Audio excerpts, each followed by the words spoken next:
unapologetically African. Our children have to be taught what that means. Not just to love being African, not just to know about African, but to be electrified spiritually with your Africanism.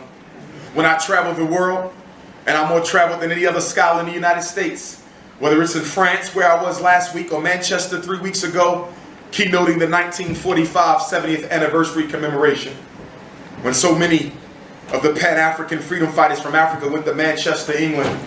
The ANC was there as well. Jomo Kenyatta, Kwame Nkrumah, W.E.B. Du Bois, Amy Ashwood Garvey, Rossi McCone, the list goes on. So this was the 70th year of that. So they had a big commemoration there. There was two issues of contradiction that constantly came forward that was never resolved. One of them was the role of non-Africans in the struggle of African people. It was never resolved. And the other was the role of sexually confused Africans in the struggle for African people. I'm going to touch on them both briefly.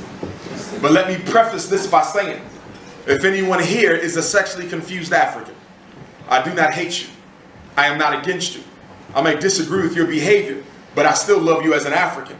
We all came out of apartheid and slavery with all types of mental shortcomings. Homosexuality is just one of many.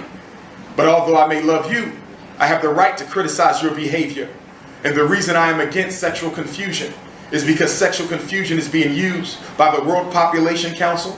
It's being used by Planned Parenthood.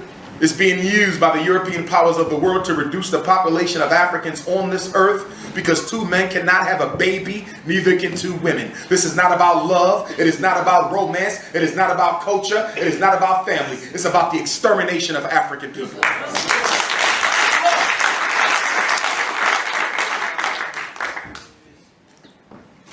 In America in 1972, there was a secret meeting between Planned Parenthood International, the Rockefeller World Population Council, the World Health Organization, and many other population-controlled junkie organizations. They strategized that we need something to suppress not only the black agenda, but also the black population. Up until '73, homosexuality was a mental disease. Every state in America considered homosexuality to be against the law, every single one. But after '73, they changed it.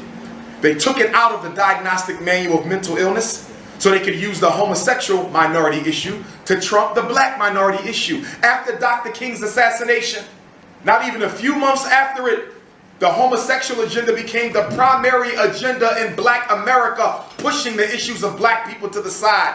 White supremacy is slick. They're always looking for alternative movements to put in front of you so they never have to deconstruct racism.